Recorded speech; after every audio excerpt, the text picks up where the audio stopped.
Hey guys, so I wanted to come on tonight. Just ignore the screaming animals in the background. It's feeding time, but like this is the only space I feel like today that I have some semblance of peace, even though it doesn't sound like I really do. But today was a really crummy day. Today was a bad day. Today was one of those days where if it was gonna go wrong, it was gonna go wrong. And it's like these times, I swear, happen at sometimes like the most inopportune times, but I don't know. So everything from just like on the farm side of things that could go wrong, just like everything. But anyway, okay, that's not why I came on here. I've had people reach out because we just listed another dog that we're having up for sale. And so I've had several people reach out and say, are you sure you want to be doing this? Are you sure that you want to, it seems like you're getting rid of a lot of stuff. And really, we're not. It's not a lot when you have a lot to begin with. But I wanted to talk about why I'm kind of making the choices I am. And I say I because I guess I'm kind of the bad guy in this situation, I guess. Tom hasn't felt good for a while.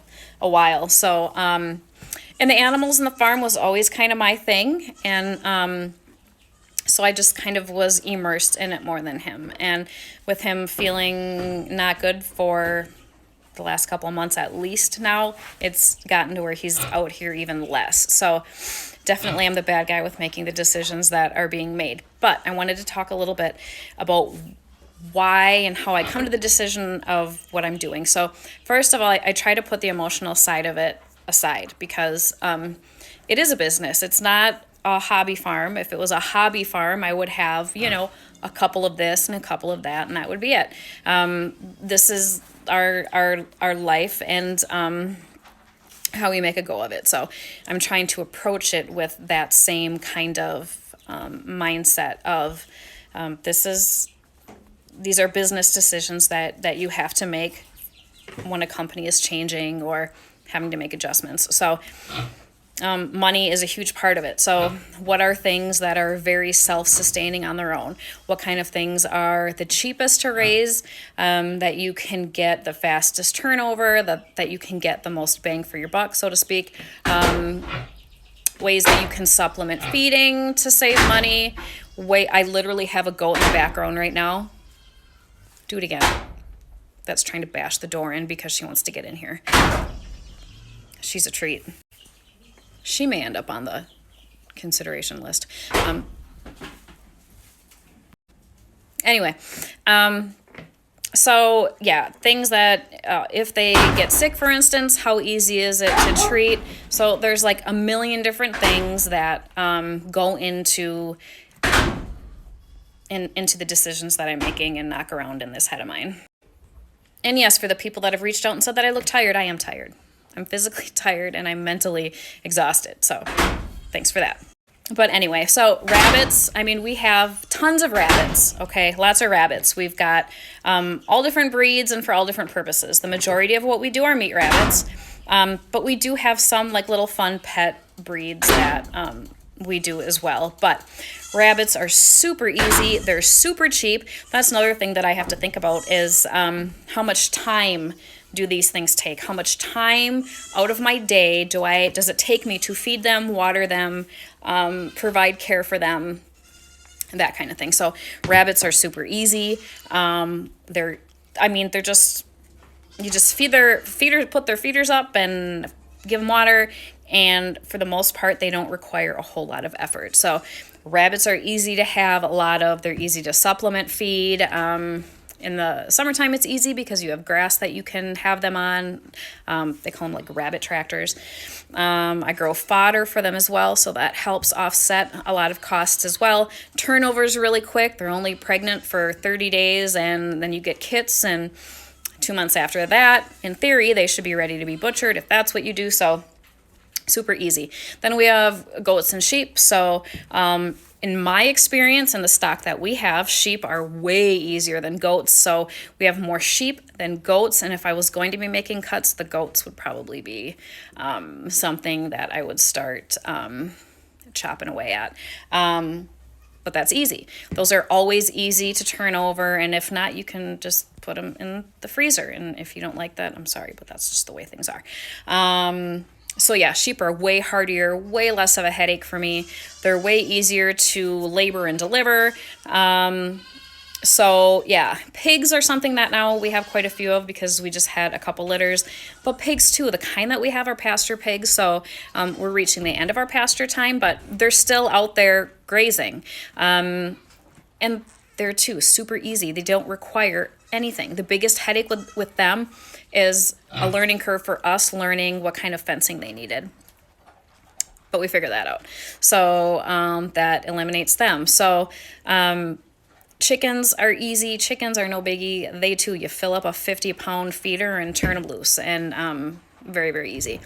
So then we're down to dogs. And dogs are emotionally, because I think as humans, we're naturally kind of more emotionally tied to our dogs. So that's part of what makes it hard. But I really take very seriously rehoming them.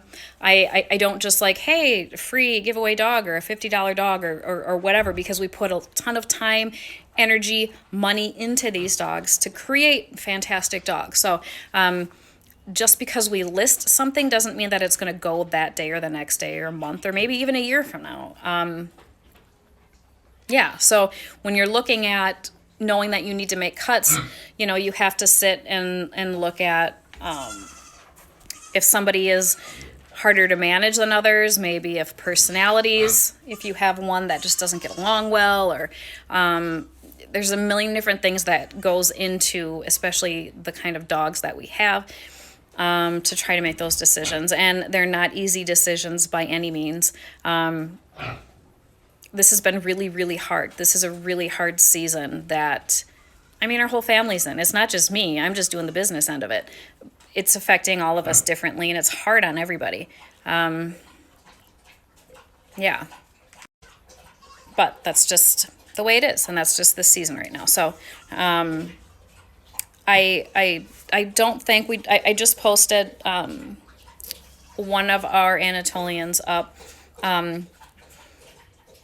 Beyond her, I don't think any more will be going. I don't think we have any more room right now to make any more cuts without completely cutting ourselves short and having absolutely nothing to go into the future with. I just would not feel comfortable making any more cuts. But yeah, these dogs are really smart. We've seen like behavioral changes with all of them since just within like the last couple weeks. They can sense the stress and they can sense everything that we're all going through. And so things are different, and that's okay. But I just kind of wanted to, and again, another long video because I ramble a lot, but I just kind of wanted to put the people that have been reaching out, who I really appreciate, but putting everybody's worries at ease, that it's not just me feeling panicked and like feeling like we need to jump ship, because that's not what's happening, and that's not what I'm thinking or where my head is at. I'm just trying to be very methodical and practical and plan ahead and just do what I think is the smartest and the right thing to do for me right now, and for my family right now, and for me, like mentally, what I can handle right now and how much I can take on and just keep doing the best I can with, I guess, if that makes any sense. It's all a lot. Like, it's all time consuming.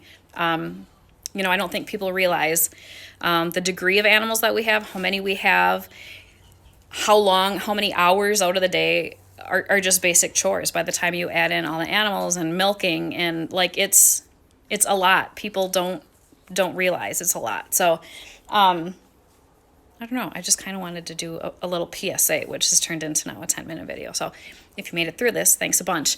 And but I love that people are reaching out and showing concern for us, and we really appreciate that. So sorry I ramble, guys, but have a good night, and we'll come back at you soon, hopefully.